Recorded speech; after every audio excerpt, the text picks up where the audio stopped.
आप सभी लोगों का इस प्रेस ब्रीफिंग में स्वागत है। जैसा कि आप सभी को पता है कि कल स्टेट गवर्नमेंट के माध्यम से कुछ आदेश किए गए थे, उसको लेकर आम लोगों में कुछ असमंजस की स्थिति थी कि क्या बंद हो रहा है, क्या खुल रहा है, क्या टाइमिंग्स होगी। उसको लेकर बहुत सारे फ़ोन कॉल्स आपके माध्यम से भी आए हैं, लोगों के भी आए हैं। मैं इस प्रेस ब्रीफिंग के माध्यम से उन सारे जो सवाल हैं उनको आंसर करना चाहूँगा। जैसा कि आपको पता है कि कोरोना के जो केसेस हैं काफ़ी हद तक बढ़ गए हैं और जिला कांगड़ा में कल तक 3,954 केसेस सिर्फ और सिर्फ इस महीने में आए हैं 5 दिनों के अंदर। और अभी तक की अगर बात की जाए तो 85 डेथ्स हुई हैं, 85 डेथ्स हुई हैं पिछले 5 दिनों में, 85। उसी को देखते हुए कुछ रिस्ट्रिक्शंस हमने पहले भी जिला में लगाया हुआ था और कल स्टेट गवर्नमेंट के माध्यम से कुछ डिसीजंस आए हैं।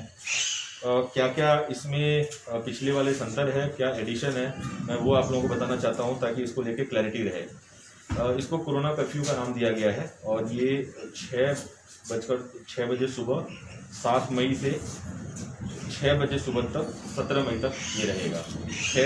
7 मई से 17 मई तक सुबह 6 बजे से सुबह 6 बजे तक। इसमें कुछ जो डिसीजन गवर्नमेंट द्वारा लिया गया है कि कहीं पे भी 5 से ज़्यादा लोग एकत्रित नहीं हो सकते हैं। अगर ऐसी स्थिति होती है तो उनके खिलाफ जो भी कार्रवाई है वो अमल में लाई जाएगी। एक असमंजस की स्थिति ये थी कि जो पहले से शादियाँ जिनकी परमिशंस हो गई हैं उनके बारे में क्या रहेगा। मैं बताना चाहता हूँ कि जो शादियाँ पहले से ही हमारे पास से परमिशन दी गई हैं, 20 लोगों की जो परमिशन दी गई हैं वो यथा एज इट इज़ रहेगा और लोग अपनी जो शादियां हैं जो उनका डेट डिसाइडेड है वहाँ पर 20 लोगों के साथ कर सकते हैं। इसके अलावा जो गवर्नमेंट और प्राइवेट ऑफिसेज हैं, एस्टैब्लिशमेंट्स हैं, कुछ एक्सेप्शंस रखे गए हैं, वो मैं अभी बाद में बता दूंगा। गवर्नमेंट और प्राइवेट ऑफिसेज सारे के सारे 7 मई से 17 मई तक क्लोज रहेंगे। इसके अलावा एजुकेशनल ट्रेनिंग कोचिंग इंस्टीट्यूशंस 31 मई तक के लिए बंद किए गए हैं। तो ये क्लैरिटी आप लोगों के माध्यम से लोगों के बीच में भी होनी चाहिए। इसके अलावा cinema halls, malls, market complexes, बाजार, gymnasium, sport complexes, swimming pools, entertainment park, theatre, auditorium, assembly halls, ये सारे बंद कर दिए गए हैं। कुछ एक्सेप्शन रखा गया जो मैं बाद में आपको बताऊँगा। लिकर शॉप, वेंट्स, अहाता, बार, ये क्लोज कर दिए गए हैं 7 मई से लेकर 17 मई तक के लिए।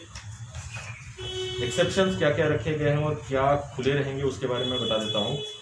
जितने भी हेल्थ इंस्टीट्यूशंस हैं, चाहे प्राइवेट हो गवर्नमेंट के हो, वो खुले रहेंगे और इनमें जो लोग कार्यरत हैं अपना कार्य जो है सुचारू रूप से कर सकते हैं। फाइनेंशियल सेक्टर के लिए पहले ही आदेश आ चुके हैं, सुबह 10 बजे से 2 बजे तक जो बैंक से हमारे खुले रहेंगे, सुबह 10 बजे से 2 बजे तक। इसके अलावा जो एसेंशियल यूटिलिटीज़ हैं, जैसे हमारे पोस्टल सर्विसेज हो गई, वाटर सैनिटेशन, वेस्ट मैनेजमेंट का काम हो गया, इसके अलावा जो हमारा पेट्रोल पंप्स वगैरह हैं, ये सारे के सारे एसेंशियल पब्लिक यूटिलिटी में आएंगे, ये खुले रहेंगे। इसके अलावा जो बाजार, हमने पहले बता दिया कि बाजार वगैरह बंद रहेंगे 7 मई से 17 मई तक। एक्सेप्शन क्या क्या होगा इसमें, जो सुबह 6 बजे से शाम के 6 बजे तक खुला रहेगा वो ये है: राशन शॉप इंक्लूडिंग पीडीएस, चाहे वो नेबरहुड में हो, रोड साइड पे हो, स्ट्रीट कॉर्नर पे हो, जो भी शॉप जो food, grocery, fruits, vegetable, dairy and milk booths हैं, या हमारे मीट एंड फिश और एनिमल फीड के, फॉडर के, सीड के, फर्टिलाइजर के और पेस्टिसाइड के, ये जो दुकानें हैं ये खुली रहेंगी आपकी 7 मई से 17 मई तक। लेकिन इसमें मैं आपको बताना चाहता हूँ, पहले भी हमने आदेश किया हुआ था कि जो सैटरडे और संडे है, जो वीकेंड लॉकडाउन, जो पिछला ऑर्डर था हमारा डिस्ट्रिक्ट एडमिनिस्ट्रेशन का, वो हम कंटिन्यू कर रहे हैं।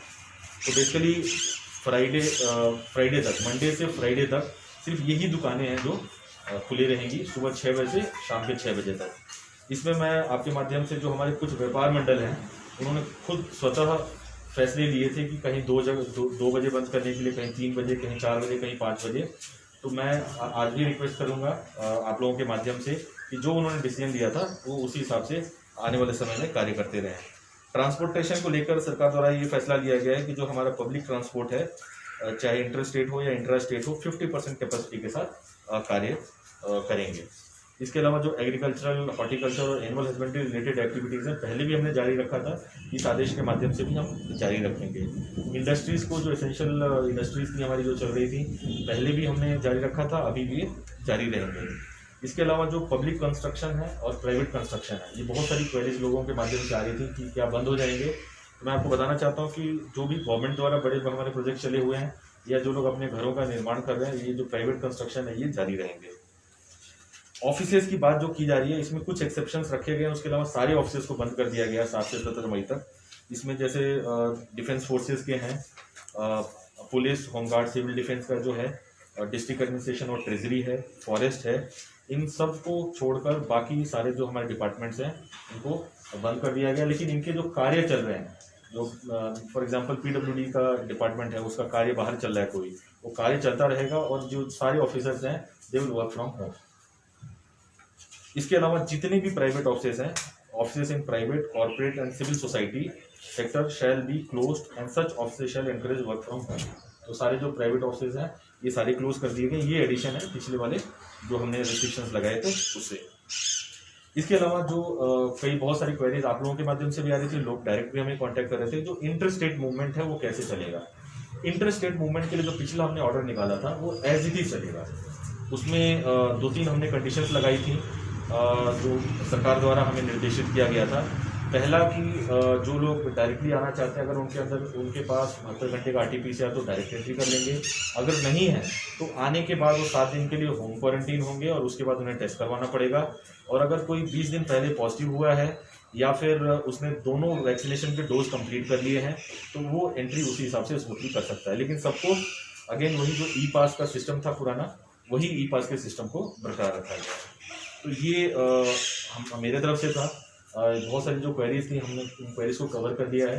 अगर आपकी तरफ से कोई क्वेरीज हो तो पेट शॉप खुली रहेंगी? बिल्कुल, इसमें बहुत क्लियर कर दिया था मैंने भी, अभी आपको बताया कि जो एनिमल फीड है एंड फॉडर है ये खुले रहेंगे। सर वर्कशॉप के बारे में क्या रहेगा? किस प्रकार के वर्कशॉप होंगे? गाड़ी रिपेयर वगैरह ये खुले रहेंगे, ये खुले रहेंगे। इनफैक्ट इसीलिए ये फैसला लिया गया क्योंकि जो हमारे एसेंशियल सप्लाईज मूवमेंट है, खास करके जैसे नेशनल हाईवे पे है, अगर वहाँ पे ढाबे या फिर जो रिपेयर शॉप्स अगर नहीं खुली होंगी तो हमारे जो एसेंशियल सप्लाई की मूवमेंट है उसमें प्रॉब्लम आएगी। पिछले लॉकडाउन में हमने ऐसा देखा है। शादियों को लेकर जिन्होंने बुकिंग की उनके लिए किस तरह से? देखिए सलून का क्लियर इसमें लिखा हुआ है, सलून बंद है फिलहाल के लिए, ठीक है। और जो शादियों को लेके बहुत क्लैरिटी है कि जो 20 लोग हैं, 20 लोगों के हिसाब से जो पुरानी हमने शादियों की रजिस्ट्रेशन लोगों ने कराई है उसी हिसाब से जो सामान है जो उन्होंने बुकिंग वगैरह की उनके किस तरह से रहेगा? इसके लिए लोगों को, क्योंकि हम दुकानें तो खोलेंगे नहीं, ठीक है, अगर प्राइवेटली लोग अपने लिए अरेंज कर सकते हैं तो अरेंज करेंगे। और इसलिए मैं बता रहा हूँ कि जितनी भी प्राइवेट व्हीकुलर मूवमेंट है उसको जारी रखा गया है। सर कंस्ट्रक्शन चलती रहेगी तो जो कंस्ट्रक्शन से संबंधित जो शॉप्स होंगी हार्डवेयर के लिए उनके और फिलहाल के लिए तो जो सप्लाई लोगों के पास उपलब्ध है उन्हीं सप्लाईज के साथ काम करना पड़ेगा। और क्योंकि ये 10 दिन का लॉकडाउन है तो हम मान के चल रहे हैं कि कुछ सप्लाई लोगों के पास होंगे जिससे काम चल रहा है और थोड़ा रिस्ट्रिक्शन लगेगा, लेकिन वो रिस्ट्रिक्शन लगाना उतना जरूरी है। Sir hotel and guest house ये बहुत क्लियर है कि जो पुरानी SOPs हैं होटल्स के लिए, होटल्स खुले रहेंगे और जो हमारे डिपार्टमेंट ऑफ टूरिज्म की गाइडलाइंस है उसके हिसाब से काम करेंगे। सर बार-बार जिम बिल्कुल पहला ही आदेश था। इसमें जो हमारे एंटरटेनमेंट पार्क्स हैं, थिएटर्स हैं, जिम्नाजियम्स हैं, स्पोर्ट कॉम्प्लेक्स हैं, बार्बर शॉप्स के लिए क्या? बिल्कुल क्लियर है, ये बंद रहेंगे 7 से 17 मई तक। बार्बर जो शॉप्स हैं ये बंद रहेंगे। लोकल ट्रांसपोर्ट में टैक्सीज का क्या?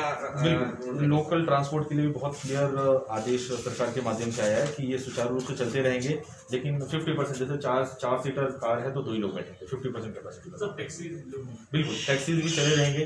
इनफैक्ट आपको अगर याद हो तो पिछला रिस्ट्रिक्शन जब हमने लगाया था डिस्ट्रिक्ट एडमिनिस्ट्रेशन के माध्यम से, उसमें भी हमने टैक्सीज को जारी रखा था क्योंकि हो सकता है रात बिरात लोगों को मेडिकल इमरजेंसीज के लिए, अन्य कार्य के लिए जाना पड़ सकता है।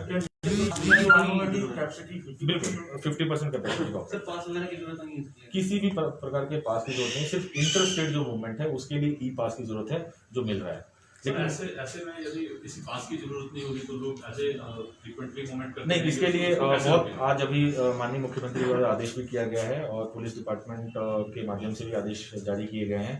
और अभी SP साहब के साथ हमारी बैठक भी इसी बात पे चल रही थी कि कल से आपको कुछ रिस्ट्रिक्शंस आपको रोड पे दिखाई देगा और आने जाने में लोगों से ये जरूर पूछा जाएगा कि कहाँ आप जा रहे हैं, आपको सेटिस्फाई करना पड़ेगा, अन्यथा आपके खिलाफ कार्रवाई की सर ये मान के चलें कि कल से नाकाबंदी शुरू हो रही है। बिल्कुल बिल्कुल। रेस्टोरेंट्स का क्या रहेगा सर? रेस्टोरेंट्स वही है, सुबह 6 से शाम के 6 बजे तक रेस्टोरेंट्स खुले। और सर निजी क्लिनिक जो होते हैं, निजी क्लिनिक जैसे डेंटल से संबंधित है या दूसरे जो निजी क्लिनिक बिल्कुल, वो तो मैंने क्लियर कर दिया कि जो भी हेल्थ सर्विसेज हैं वो सारी के सारे अनइंटरप्टेड बंद है। सर जैसे ही कोरोना कर्फ्यू और लॉकडाउन की बात होती है, सब्जी की जो रेट है या फलों की विक्रेता जो है वो काफी रेट नहीं बिल्कुल, ये आपके माध्यम से पहले भी मेरे ध्यान में लाया गया था, कल भी कहीं पे आपने शायद इसका वीडियो भी पोस्ट किया था।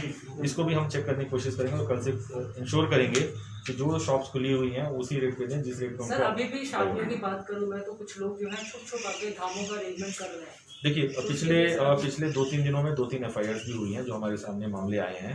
मैं आप लोगों के माध्यम से बार बार लोगों से रिक्वेस्ट कर रहा हूँ कि ये जो रिस्ट्रिक्शंस हैं या जो भी हम आदेश यहाँ से जारी कर रहे हैं ये लोगों के लिए कर रहे हैं। अगर लोग खुद अपने आप को सुरक्षित रखने में हमारी हेल्प नहीं करेंगे तो इतने सारे लोगों को सुरक्षित रखना नामुमकिन हो जाएगा। सर 7,000 से ज़्यादा लोग जो है जिला कांगड़ा में इस समय कोविड के होम आइसोलेशन में है, एक्टिव केस हैं, होम आइसोलेशन में ज़्यादा लोग हैं। इस तरह की दिक्कत भी आ रही है कि अस्पताल में पहुंचने में उन्हें परेशानी हो रही है, तो उसे लेकर किस तरह से? नहीं, इसमें मैं बताता हूँ कि हमारी जो एम्बुलेंसेज हैं उसकी फीस बढ़ाई गई है। पहले जिला में जब ये सेकेंड वेव आई थी उस समय सिर्फ 5 108 की एम्बुलेंसेज थी जो कोविड के लिए थी। अब हर सब डिविजनल स्तर पे हमने 1 से 2 एम्बुलेंसेज बढ़ाई हैं। डेड बॉडी वैन्स भी बढ़ाई हैं क्योंकि 85 डेथ्स हुई हैं और मैक्सिमम जो ये डेथ्स रिपोर्ट हो रही हैं उनका जो क्रीमेशन है वो प्रशासन द्वारा ही किया जा रहा है। घर के लोग भी इन बॉडीज़ को छोड़ दे रहे हैं। तो स्थिति इस तरह से विकराल हो रही है कि लोगों को अपने आप को सेफ रखने में जो भी प्रयास करना चाहिए वो करना चाहिए। और मैं बार बार आप लोगों के माध्यम से और सरकार के माध्यम से भी दिशा निर्देश आ रहा है। जो सबसे इफेक्टिव टूल है वो डबल मास्किंग है, सोशल डिस्टेंसिंग है और सैनिटाइजेशन है। तो कृपया करके आप लोगों के माध्यम से भी यही लोगों तक जाना चाहिए क्योंकि जो होम आइसोलेशन में लोग हैं कई लोगों की तबीयत बिगड़ रही है। हम कोशिश करें उनको समय पे हॉस्पिटल पहुंचाएं। बेड्स की जो कैपेसिटी है डेली बेसिस पे हम 25 से 50 बढ़ाने की कोशिश कर रहे हैं। अब जैसे पपरोला में आज 50 है, 2 दिन के बाद वो 100 हो जाएगा। कल एक निजी अस्पताल 40 है, उन्होंने भी बोला है कि 40 बेड वो दे देंगे हमें। लाइकवाइज टांडा में भी हम 25 बेड और बढ़ाने की कोशिश कर रहे हैं कल तक। तो बेड्स की जो कैपेसिटी हम धीरे धीरे बढ़ाते जा रहे हैं। लेकिन मैं इतना ज़रूर आप लोगों के माध्यम से शेयर करना चाहता हूँ कि जो हमारे वेंटिलेटर बेड्स हैं, जो ICU बेड्स हैं वो लिमिटेड हैं और इसीलिए बहुत ज़रूरी है कि लोग अपने आप को सुरक्षित रखें क्योंकि जिन लोगों की क्रिटिकल इलनेस हो रही है उसमें जो डेथ रेट्स हैं बहुत हाई है। मैंने ये बोल दिया कि जो खुले हुए हैं उसके अलावा सारे बंद हैं, तो इसमें CSC की खबर होगी। सर डेथ रेट बड़ा हाई जा रहा है कांगड़ा में, क्या इसको कंट्रोल करने के लिए किस तरह से? देखिए डेथ रेट तो अगर आप रोजाने के फिगर देखें तो जो पॉजिटिव आ रहे हैं वो भी 1/3 ऑफ द स्टेट है, पूरे स्टेट का 1/3। जो हम टेस्ट सैंपलिंग कर रहे हैं वो भी 1/3 ऑफ द स्टेट है, जो डेथ्स हैं वो भी 1/3 है। तो अगर पूरे स्टेट के हिसाब से देखा जाए क्योंकि कांगड़ा सबसे बड़ा जिला है, यहाँ 20 लाख की पॉपुलेशन है, तो ये सारे उसी प्रोपोर्शन में जाते हैं। लेकिन रेशियो ऐसे ही है। इसमें मैं लोगों का भी धन्यवाद करना चाहता हूँ कि लोगों ने बहुत सहयोग दिया कि इतना बड़ा जिला होने के बावजूद भी जो सिचुएशन आउट ऑफ कंट्रोल नहीं गई है। अभी भी हम लोगों को बेड देने की कैपेसिटी में है। बस इतना ज़रूरी है कि अगले 10 दिन 15 दिन तक लोगों का सहयोग और वांछित है। अगर लोगों का सहयोग मिलता रहा तो हो सकता है कि हम सिचुएशन को जैसा अभी कंट्रोल में कर रखा है वो कंट्रोल में रखेंगे। सर होम आइसोलेशन में जो पॉजिटिव हैं उन तक खाने पानी का थोड़ा दिक्कत आ रहा है, उसके लिए कौन क्या? इसमें हमने क्लियर किया है कि हमारे जो PRIs हैं वो हेल्प करेंगे। कुछ 2-4 जगह हमको भी शिकायतें हैं कि पूरा परिवार ही पॉजिटिव हो गया है। तो आज मैंने SDMs के साथ हमारी बैठक हुई है। हमने निर्देशित किया कि जो BDOs हैं फुल टाइम अब इसी काम पे रहेंगे कि अगर कहीं कोई ऐसी हमारे सब डिविजनल कंट्रोल रूम में कोई कॉल आती है तो उनको खाना प्रोवाइड करने के लिए जो जिम्मेदारी होगी हमारे PRIs की वीडियोस के माध्यम से होगी, वो हम कर रहे हैं। सर जैसे मामले बढ़ रहे हैं कि अब कोरोना कर्फ्यू तो कहीं ना कहीं काम की कमी हो जाएगी। जो आपका रही कंस्ट्रक्शन जो मटेरियल चला गया है, लेकिन उस काम को खत्म करने के बाद जो लेबर तबके का लोग है उसके लिए जिला प्रशासन का ठोस कदम उठा रहा है पिछली बार की तरह या कुछ और? नहीं, इसीलिए अगर हमने ये कंस्ट्रक्शन वर्क जारी रखा है इसीलिए जारी रखा है कि लोगों के हाथ में पैसा पहुँचते रहे ताकि जो ये पलायन वाली स्थिति पिछली बार पैदा हुई थी वो ना हो सके। हमारी कोशिश यही है। और जहाँ से भी कोई डिस्ट्रेस कॉल हमारे पास आएगी, आप विश्वास करें कि हमारे जो जिला में जो हमारा कंट्रोल रूम है वो 24 घंटा फंक्शनल है। 1077 पे किसी वक्त भी कॉल करेंगे, हम रिस्पॉन्ड कर रहे हैं। अगर ऐसा कोई डिस्ट्रेस कॉल किसी भी बाहर के जो हमारे लेबर जहाँ भी रह रहे हैं, ठहर रहे हैं, उनको खाने पीने की दिक्कत आती है तो आपके माध्यम से भी जानकारी जानी चाहिए। छोटा सा नंबर है, डायल करें और उनको हम जो भी फूड सामग्री होगी जो भी हम पहुँचाएंगे। सर बहुत सारे सर, लोग हैं जो जैसे शादी में मामले बढ़ रहे हैं। complaints करने के लिए डर रहे हैं कि उनकी आइडेंटिटी डिस्क्लोज कर दी जाएगी। सर उस बारे में नहीं, आप एक बार फिर से रिपीट कीजिए। सर बहुत सारे लोग हैं जो शादियों में अगर लोग ज्यादा आते हैं तो उनकी आइडेंटिटी जो है डिस्क्लोज कर दी जाएगी अगर वो कंप्लेंट करते हैं। बिल्कुल, इसीलिए मैं बता रहा हूँ कि हम लोग भी इतना ज़्यादा सख्त इस मैटर्स में नहीं होना चाहते हैं कि हम सबके खिलाफ FIR दाखिल कर दें। कई जगह जो फाइन्स हुई हैं इसीलिए हुई हैं कि जो 20 लोगों की लिस्ट थी उससे कुछ लोग ज़्यादा थे। तो ऐसी स्थिति ना हो, क्योंकि हमने पहले भी बोला है कि अगर कुछ ऐसे लोग होंगे तो हम ज़रूर उनको पकड़ के कोविड सेंटर में लाएंगे। पीछे अभी हम लोगों ने कम से कम 10-15 लोगों को कोविड सेंटर में काम करने के लिए भेजा, वो एक दिन के अंदर ही कोविड सेंटर से बाहर भाग गया। इतनी स्थिति खराब है कि लोग इतने डरे हुए हैं। तो अगर इतनी डर है तो लोगों को कम से कम वो 3 मूलभूत जो बातें हैं उसका विशेष ध्यान रखना चाहिए और सरकार के माध्यम से जो निर्देश जारी किए जा रहे हैं कम से कम उसको सख्ती से पालन सर करें। वेंटिलेटर्स की क्या कंडीशन है हॉस्पिटल्स में लोगों को? देखिए, टोटल अभी जिले में 60 वेंटिलेटर्स हैं। तो प्रायोरिटी के हिसाब से जिस हिसाब से हमको ज़रूरत पड़ रही है उसी को हम रोटेशन में चला रहे हैं। ये स्टेट गवर्नमेंट से भी हमने ये रेज किया हुआ है और आने वाले समय में जरूर जो कैपेसिटी है उसको ऑगमेंट करेंगे। अभी फिलहाल सर कुरियर सर्विस चलेगी? बिल्कुल, इसमें क्लियर है कि जो कोरियर सर्विसेज हैं, ई-टेस्टिंग सर्विसेज हैं वो चलती सर रहेंगी। पोस्टल ऐसी और परिस्थितियों में र्यूमर्स बहुत ज़्यादा फैलती हैं खासतौर सोशल मीडिया के माध्यम से, तो उनके ऊपर भी कोई एक्शन करेगा? बिल्कुल, जो र्यूमर्स फैल रहे हैं, अगर आप लोगों ने देखा हो कि पिछले 2-4 दिनों से एक्टिवली प्रशासन उसको काउंटर करने की कोशिश कर रहा है।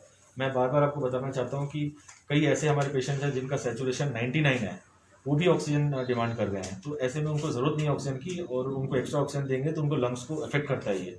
तो जो मेडिकल एडवाइस है उसके हिसाब से काम कर रहे हैं। अगर आपको याद हो तो पीछे एक ऐसा वीडियो सर्कुलेट हुआ था जिसमें बोला कि 2-3 दिनों से ऑक्सीजन नहीं दिया है। अगर किसी मरीज को हम 2-3 दिन तक ऑक्सीजन नहीं देंगे और उसको ऑक्सीजन की जरूरत हो तो उसकी डेथ हो जाएगी। लेकिन वो जिंदा था, हष्ट-पुष्ट था और वीडियो बना रहा था। तो उसको भी काउंटर करने के लिए जितने भी हमारे लोग जो पेशेंट्स हैं, चाहे टांडा में हो चाहे हमारे जोनल में हो, हमारी कोशिश है कि दिन प्रतिदिन जो फैसिलिटीज़ है उसको बढ़ा रहे हैं और जो लोग खुशहाल जो अपना इलाज करा के जा रहे हैं उनकी वीडियोस भी हम सर्कुलेट कर रहे हैं आपके माध्यम से। सर कुछ दिहाड़ीदार मजदूर भी होते हैं, जैसे कि कुछ गाँव से आते हैं, टाउनशिप की ओर जाते हैं, मतलब टाउन में जाकर काम करते हैं। अगर उनको बीच में पूछा गया या नाके में किसी तरह से उनके पास कोई पूरा का पूरा जो सिस्टम है हमने इंक्वायरी बेस्ड रखा हुआ है और हम किसी इंसान को परेशान नहीं करना चाहते। मैं बार बार पीछे भी 2-3 हमारी प्रेस ब्रीफिंग्स हुई हैं जब से सेकेंड वेव चला है। मैं बार बार बोल रहा हूँ कि हम कोरोना से फाइट करना चाह रहे हैं, लोगों से फाइट नहीं करना चाहते हैं। तो लोगों को लेकर हम बिल्कुल उस हिसाब से नहीं जाना चाहते हैं कि हम सबके खिलाफ FIR डाल दें और सबके साथ मारपीट करें। इस तरह का कोई प्रशासन की तरफ से रवैया नहीं होगा। लेकिन हाँ, जो वायरस को कंटेन करने के लिए जो भी हम उपचार कर सकते हैं वो करने की कोशिश कर रहे हैं। और सर पुलिस ट्रेनिंग इस तरह का किसी को परेशानी नहीं होगी। पुलिस ट्रेनिंग सेंटर सर चलते रहेंगे, यहाँ पे ट्रेनिंग हो रही है पुलिस की? जो पुलिस का अपना है वो चल रहा है। इनफैक्ट अगर आपने ध्यान दिया हो तो जो हमारा ऑर्डर आया है इसमें जो MBBS के 4th और 5th ईयर के स्टूडेंट्स हैं, BDS के 4th ईयर के स्टूडेंट्स और नर्सिंग के 3rd ईयर वो भी कंटिन्यू करेगा, क्योंकि आने वाले समय में हो सकता है कि इनकी हमें ज़रूरत कोरोना फाइट के लिए। कोविड पेशेंट जो है सर, उनके परिजन जो है काफ़ी परेशान रहते हैं कि उनकी तबीयत के बारे में जो है बातचीत नहीं हो पा रही है, तो उसके लिए बिल्कुल पिछले 2-3 दिनों में हमने जो प्रयास किया हुआ है आप लोगों को दिखाई दे रहा होगा। हमने एक हेल्पलाइन हमारा जोनल हॉस्पिटल में भी शुरू किया है। 2 समय सुबह और शाम को हम बुलेटिन भी निकालने की कोशिश कर रहे हैं और 1077 हमारा 24/7 फंक्शनल है। खुद मैं रात के 12-2 बजे तक जो भी कॉल्स आ रहे हैं उनको अटेंड कर कोशिश की जा रही है। जो मैक्सिमम प्रशासन और गवर्नमेंट की तरफ से किया जा सके हम कर रहे हैं।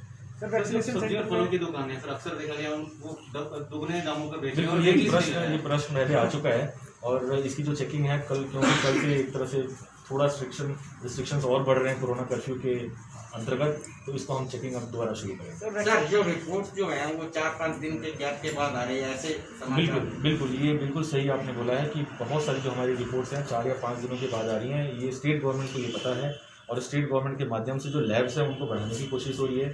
जैसे हमारे पास ऊना से सैंपल्स आते हैं, ऊना के सैंपल्स ऊना में ही टेस्ट हो जाएं उसके लिए सरकार प्रबंध कर रही है और कुछ और लैब्स को इस्टेब्लिश करने के लिए खास करके हमारा जो एग्रीकल्चर यूनिवर्सिटी है वहाँ पर और कुछ अन्य जगहों पर हॉर्टिकल्चर जहाँ पे भी इस तरह की व्यवस्था है, जहाँ भी लैब्स ऑलरेडी हैं उनको हम ऑगमेंट करने की कोशिश कर रहे हैं ताकि दूसरे तीसरे दिन हम रिजल्ट को दे पाएँ। ये स्थिति ऐसी है और सब जगह ऐसी स्थिति और स्थिति हमारे ध्यान में और हम कोशिश कर रहे हैं कि कोई ना कोई तरीका निकाल के इसको रिजॉल्व करें। सर डिपार्टमेंट से जो आपकी पहले बात हुई थी दुकान के खुलने की और बंद होने की, तो क्या वही टाइमिंग पूरे बिल्कुल मैं अभी सबसे पहले यही आप लोगों से बोला, क्योंकि जो स्टेट गवर्नमेंट के माध्यम से आदेश आए हैं वो सुबह 6 बजे से शाम के 6 बजे तक हैं। लेकिन कांगड़ा में स्वतः बहुत सारे व्यापार मंडल 17 जिनसे मैंने खुद बात की थी उन्होंने ये डिसाइड किया था कि कोई 2 बजे, कोई 3 बजे, कोई 4 या 5 बजे की टाइमिंग डिसाइड किए थे। मैं आज आपके माध्यम से दोबारा अपील करता हूँ कि उस टाइम्स के साथ रिस्ट्रिक्ट करें और एक जो सेल्फ लॉकडाउन की प्रक्रिया है, जब तक ज़रूरत नहीं हो किसी को बाहर जाने की तब तक बाहर ना जाएं। और जो व्यापार मंडल, मुझे पता है, मुझे विश्वास भी है कि वो लोग हमारा पूरा सहयोग करेंगे। क्या आपको लगता है इससे कमी आएगी केसेस में? बिल्कुल, जो धीरे धीरे हम रिस्ट्रिक्शंस ला रहे हैं, इसके पीछे आज माननीय मुख्यमंत्री जी के माध्यम से भी चर्चा हुई। एक समन्वय बैठाने की बहुत ज़रूरत थी, क्योंकि लाइवलीहुड, जैसे आप बहुत सारे प्रश्न आप लोग जो पूछ रहे हैं वो लाइवलीहुड से रिलेटेड है। तो लाइवलीहुड को और जो इकॉनमी है और जो हमारे उपचार का हमारे पास इंफ्रास्ट्रक्चर है, उन दोनों को कैसे बैलेंस किया जाए, उसको देखते हुए आदेश बहुत सोच समझ के लिया गया है। और अगर आप ध्यान दें तो पिछले लॉकडाउन से बहुत सारे रिस्ट्रिक्शंस और हमने ऐड किए हैं। अगर आने वाले समय में 2-3 दिनों के बाद और ज़रूरत होगी तो और रिस्ट्रिक्शंस और जो ये लॉकडाउन के अन्य जो पहलू हैं उस पर विचार किया जाएगा। सर, शादी में लापरवाही जो है वो ये देखी जाती है कि शाम ढलने के बाद जो है लोग ज़्यादा इकट्ठा हो रहे हैं। देखिए, मैं आपके माध्यम से एकदम क्लियर लोगों को ये बताना चाहता हूँ कि आज के समय में जो 90% मेरी डेथ्स हुई हैं, उनके 90% के डेथ्स को जो हमने ऑडिट किया है, उस 90% लोग शादियों में जाकर आए हुए थे। मुख्यमंत्री आए थे, कोरोना की अतिरिक्त व्यवस्था की जा रही है, इसके अलावा प्राइवेट हॉस्पिटल क्रिटिसाइज किए आपने। बिल्कुल, क्या स्थिति है सर? बताया जा रहा है कि वहाँ कॉपरेट नहीं किया जा रहा है, मरीजों को नहीं दे रहे हैं क्या? नहीं, ऐसा है कि उनकी जो कैपेसिटी है वो लिमिटेड है। कहीं 35 बेड दिया हुआ है, कहीं 25 बेड दिया हुआ है, और रोज़ाना हम बेड कैपेसिटी को इंक्रीज़ कर रहे हैं। और कोऑपरेट इसलिए नहीं हो रहा है कि लोग डायरेक्टली उनको वहाँ पे जाना चाहते हैं। डायरेक्टली कोई भी किसी भी प्राइवेट हॉस्पिटल में जाएगा तो उसका खुद का खर्चा वहन करना पड़ेगा। जो भी हम प्राइवेट हॉस्पिटल, हमको जो बेड कैपेसिटी कमिटी की गई है वो सीएमओ के माध्यम से ही रेफरल हो रही है और सीएमओ के माध्यम से ही उनको वहाँ भेजा जा रहा है। तो जो सबसे पहला जो कॉन्टैक्ट पॉइंट हमारा है इस वक्त, वो जोनल हॉस्पिटल है। तो जो भी पेशेंट्स हैं उनको पहले जोनल हॉस्पिटल में रिपोर्ट करना चाहिए। उसके बाद सीएमओ ये फैसला लेंगे कि उनको किस हॉस्पिटल भेजना, कहाँ पे बेड उपलब्ध है। तो पूरी कोऑपरेशन हमें प्राइवेट से मिल रही है। इनफैक्ट एक प्राइवेट हॉस्पिटल का मैंने नाम लिया, कल 40 बेड वो भी मेरे को देने वाले हैं कल शाम तक। और पपरोला में मैं बता रहा हूँ कि ऑगमेंट कर रहे हैं। और जो माननीय मुख्यमंत्री जी की बात कर रहे हैं, तो परौर में 250 बेडेड हॉस्पिटल की जो तैयारी है वो चली हुई है। धरातल पे 2 दिनों से काम चला हुआ है और 15 मई तक हमारे पास 250 बेडेड हॉस्पिटल होगा। आपने जरूर किया कि बिना आरटीपीसीआर रिपोर्ट के भी हिमाचल में आ सकते हैं और 6 दिन का होम आइसोलेशन ये 7 दिन का रहेगा। बिल्कुल। तो बॉर्डर पर किस तरह से एंट्री मिलेगी? बॉर्डर पे ई पास देखा जा रहा है और वहाँ पे ये चेक किया जा रहा है कि जो एड्रेस दिया गया है वो सही है कि नहीं है। इनफैक्ट डीजीपी के माध्यम से आदेश किया गया कि अगर कोई अपने एड्रेसेज में फर्जिंग करेगा तो उसके खिलाफ सख्त से सख्त कार्रवाई की जाएगी। सर, कुछ लोगों ने निजी प्रॉपर्टी भी ऑफर की थी, उनका क्या बना सर? देखिए, जो हमको सूटेबल लगता है, जहाँ पर हम पेशेंट को रख सकते हैं। आज के समय में पेशेंट को रखने के लिए आपको पता होना चाहिए कि ऑक्सीजन की ज़रूरत होती है, और या तो सिलेंडर से हम उनको ऑक्सीजन दें या मैनीफोल्ड के माध्यम से ऑक्सीजन हम दे रहे हैं। जब तक ये व्यवस्था नहीं हो जाती है और जब तक वहाँ डॉक्टर की व्यवस्था नहीं होती है, तब तक ऐसे किसी भी निजी प्रॉपर्टीज़ को टेक ओवर करना मुश्किल होगा। कुछ ऐसे ऑफर्स आए थे, उनको हमने दोबारा लिखा कि अगर ये सारे इंतजाम हो जाते हैं तो अदरवाइज़ सरकार के पास जो इनफ बेड्स हैं इस वक्त उपलब्ध हैं, और हमारे जो पेशेंट्स हैं, ऐसी कहीं भी आपको रिपोर्ट नहीं आएगी कि किसी को बेड नहीं मिला। हमारी कोशिश है सबको हम बेड दें। सर, इंस्टीट्यूशनल क्वारंटाइन सिस्टम भी चालू किया जा सकता है अगर मामले इसी तरह तेजी से? बिल्कुल बिल्कुल, ये ज़रूर हमारे विचार में है कि बहुत सारे परिवारों को दिक्कत हो रही है कि अपने जो पेशेंट्स हैं उनको अपने घर पे रखने के लिए, क्योंकि हो सकता है उनके पास एक टॉयलेट हो या छोटा कमरा हो। एक हमने डाड़ में ऑलरेडी आइसोलेशन सेंटर चलाया हुआ है, लेकिन वो 50% कैपेसिटी पे चल रहा है। इतनी डिमांड नहीं है, डिमांड बढ़ेगी तो और हम आइसोलेशन सेंटर्स बनाएंगे। सर, वैक्सीनेशन सेंटर्स पे बहुत ज़्यादा भीड़ हो रही है, उससे निपटने के लिए कुछ इंतजाम? बिल्कुल, हम बार बार ये लोगों से कर रहे हैं कि देखिए, कोरोना से सिर्फ हमें डिसिप्लिन बचा सकता है। अगर हम ये सोचें कि 24 घंटा हर इंसान पे एक आदमी हम लगा के उसको मैनेज करें तो ऐसा पॉसिबल नहीं है। जब लोग वैक्सीनेशन सेंटर से जा रहे हैं, कृपया करके उचित दूरी अपना रखें और मास्क लगा के रखें, क्योंकि जितना वैक्सीन अवेलेबल है वो वैक्सीन रोज़ लगाई जा रही है, तो हड़बड़ाहट की जरूरत नहीं है। अगर थोड़ा हम डिसिप्लिन रहेंगे तो हम अपने आप को बचा सकते हैं। और नहीं, जो जितनी हमारी डिमांड है, जितनी हम कैपेसिटी में लगा पा रहे हैं फिलहाल के लिए, क्योंकि 45+ को ही अभी हम लगा रहे हैं, जितनी हमारी डिमांड है और जितनी हम कैपेसिटी में लगा सकते हैं, क्योंकि आज के समय में जो आपका मैन पावर है, डॉक्टर्स का, नर्सेज का, वो हर जगह हो, चाहे वो टेस्टिंग के लिए हो, चाहे हमारे कोविड केयर में सेंटर्स में उनको ध्यान रखने के लिए हो, या वैक्सीनेशन के लिए हो, तीनों जगह प्रोपोर्शन में हमने बांटा हुआ है, तो उसी प्रोपोर्शन में हम आगे बढ़ पाएंगे। 18+ वाला जो आया है ये विचार में है, और आज सेक्रेटरी हेल्थ द्वारा ये बताया गया कि 15 तारीख के बाद हम शुरू करने की स्थिति में होंगे। सर, धारा 144 को लेकर एक बार थोड़ा सा वो करवा दीजिए, क्योंकि बहुत सारे कंस्ट्रक्शन होगा, वहाँ काम होगा, वहाँ तो लोग ज़्यादा ही होंगे ना। देखिए, जो एक्सेप्शन है वो तो मैंने बता दिया कि प्राइवेट और पब्लिक जो कंस्ट्रक्शन वर्क है एक्सेप्शन है, अदरवाइज कहीं और अन्य जगह पे 5 से ज़्यादा लोग इकट्ठा नहीं हो सकते। ठीक है, thank you. Thank you sir, thank you very much.